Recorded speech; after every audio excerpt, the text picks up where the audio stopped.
Hello everyone, I'm Gul with Smart Reviews and you're watching Fonward Live. Viewers, आज हम जिस smart device का review करेंगे that is Oppo F5. Oppo ने recently ये device launch की है और इससे पहले Oppo F3 थी, तो हमने देखना ये कि इस स्मार्ट डिवाइस में क्या ऐसी अपग्रेडेशंस हैं और इसके इंटरनल एक्सटर्नल फीचर्स के बारे में हम बात करेंगे। वेल, किसी भी डिवाइस की आउटर लुक बहुत मैटर करती है, तो अगर हम इसकी आउटर लुक देखें तो it's very beautiful and stylish और थोड़ा सा सिमिलर है Oppo F3 से। हम इसको फ्लैगशिप नहीं कहेंगे, it's a high and smart device. सबसे पहले आपको बताती चलूँ कि जैसे बेजललेस ट्रेंड स्टार्ट हो गया है, जितनी भी डिवाइसेस आ रही हैं बेजललेस हैं, तो Oppo ने फर्स्ट टाइम लॉन्च किया है इस डिवाइस को बेजललेस और Oppo F3 की निस्बत इसके डिस्प्ले साइज को बड़ा किया गया और स्क्रीन टू बॉडी रेशो भी इसकी एक्सपैंड की है। So let's highlight some other feature. तो हम इसकी सबसे पहले डिस्प्ले की बात करेंगे, तो डिस्प्ले साइज इज़ 6 इंचेस जो कि काफ़ी इन्हांस किया गया है। अगर हम इस डिवाइस की स्क्रीन टू बॉडी रेशो की बात करते हैं तो 78.1% इसकी स्क्रीन टू बॉडी रेशो है। वेल, इसके साथ अगर हम इसके वेट की बात करते हैं तो इट्स 152 ग्राम है, जबकि Oppo F3 का 153 ग्राम। इस डिवाइस के टॉप एंड पे देखते हैं तो एक एडिशनल माइक हमें नज़र आता है।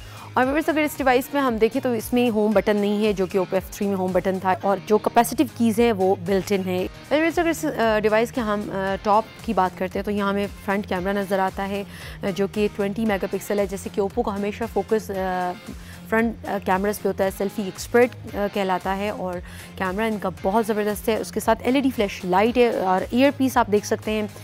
और कैमरा के कुछ फर्दर फीचर के बारे में आपको बताते हैं, जैसे कि इनके कैमरा में बहुत सारी ऑप्शंस होती हैं, जिसमें ऑटो फोकस, जियो टैगिंग है, टच फोकस है, फेस डिटेक्शन है, पैनोरामिक फोटोज़ हैं। और अगर इसकी बॉटम में देखते हैं तो हमें 3.5 mm ऑडियो जैक नज़र आता है, माइक है, उसके साथ चार्जिंग पोर्ट है जो कि रेगुलर है, it's not a type C।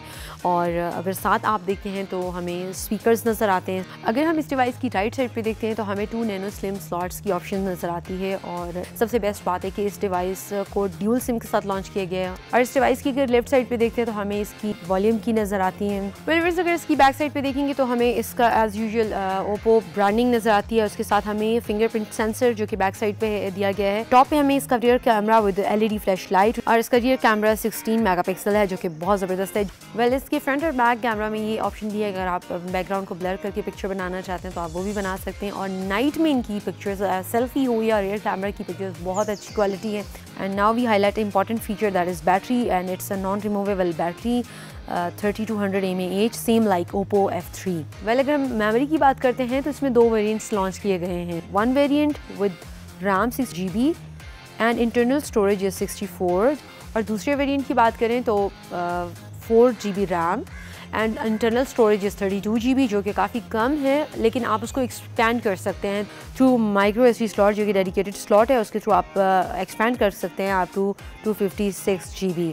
अगर हम OS वर्जन की बात करते हैं तो Android 7.1 नॉकेट यूज़ किया गया है एंड ऑक्टा कोर प्रोसेसर है। इसमें MediaTek का चिपसेट यूज़ किया गया है, जबकि एक्सपेक्टेशंस ये थी कि इसमें शायद Qualcomm का चिपसेट यूज़ किया जाएगा, लेकिन इसमें अच्छी बात यह है कि जो वर्जन Oppo F3 में यूज़ किया गया था वो नहीं है, ये थोड़ा सा लेटेस्ट वर्जन है। इसमें जो चिपसेट है वो MediaTek MT6763P23 है। जैसे कि मैंने आपको पहले बताया कि इसमें full HD resolution 1080x2160 use किया गया है, जो कि वीडियोस के लिए, गेम्स के लिए बहुत ही अच्छा है। This is a plus point of this handset. ये डिवाइस 3 कलर्स में लॉन्च की गई है, black, gold and red. Red की केमिस्ट्री आपको बताती चलूँ कि जैसे Oppo F3 ने लास्ट टाइम रेड जो डिवाइस लॉन्च की थी that was limited edition, it's affiliated to some sports, some celebrity और किसी चीज़ से एफिलिएटेड होता है, दैट्स व्हाई इट्स लिमिटेड और थोड़ा एक्सपेंसिव होता है। वेल, ये तो था हमारा कंप्लीट रिव्यू। आई होप आपको पसंद आया होगा। अगर कुछ रह गया हो, कुछ मिसिंग हो, आप हमें कमेंट बॉक्स में लिख सकते हैं। अपना फीडबैक ज़रूर दीजिए। नेक्स्ट टाइम आएंगे किसी नए रिव्यू के साथ। Till that, take care.